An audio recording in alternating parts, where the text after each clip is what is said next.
Coruscant is one of the most iconic planets of Star Wars. It's an entire planet covered in city that's kilometers deep. And it's been that way for thousands of years. So it's got a lot of history, and it has a massive amount of infrastructure, and just millions and millions of people live here and go about their daily lives. When we think about Coruscant, we think about it as metropolis, like the ultimate city. Any big city, one of the things that's most exciting about it is the massive amount of variety, both in terms of the people who live there, in terms of the environments, the neighborhoods, in terms of all the different things you can see and do in a city. So it was really important to us in developing Coruscant. Like, this isn't just a city, it's a city world. And that's why we had to create just a massiveness and a depth and a vastness that you would almost get there and be astounded and feel small the first time you walked into Coruscant.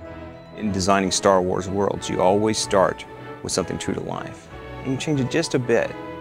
Now, the difference between Coruscant is, like, you're not changing it just a bit, you're changing it a lot. You're going the distance both directions. Whereas you might have, 50 stories on a building. What would that building look like if it was 1,000 stories? What would the Senate look like 3,000 years prior to the prequels? So there is a little bit of pulling elements from the movies, a little bit of pulling elements from the artistic ideas that some of the other artists have had. But then taking those elements and marrying them into stuff that exists in real life and stuff that has been already established in the KOTOR franchise. Some of the first major differences with Coruscant over any other planet, the obvious ones are there's absolutely no terrain on this planet. Zero.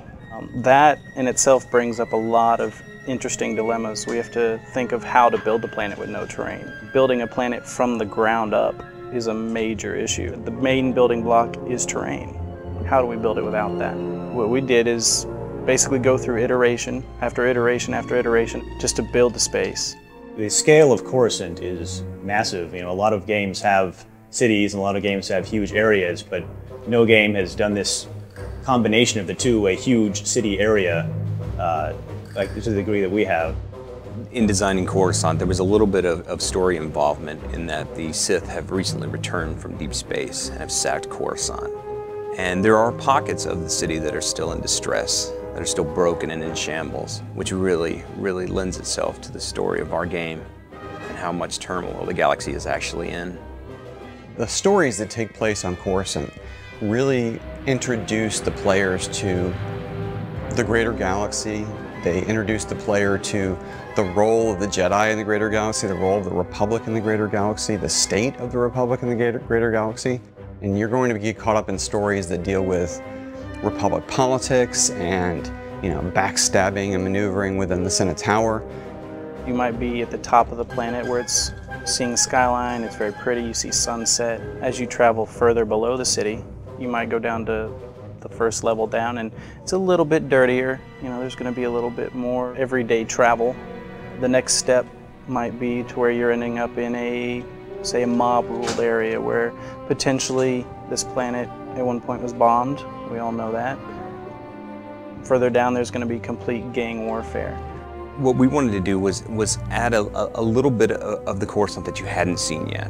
What powers these huge buildings, these buildings that stretch, kilometers into the sky? Where's the electrical system? Where's the plumbing? Where's the sewages? The sewage systems.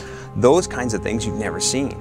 What lies down in the basements? What does a parking garage look like in the Star Wars universe? Especially one for a building this, the size of the entire island of Manhattan. So it was taking those ideas, taking those worldly sort of ideas of New York and turning them on their ear, really going the distance, dropping it way down, building it up way high, and making certain that we're giving the player a chance to see things that they've never seen in Coruscant before.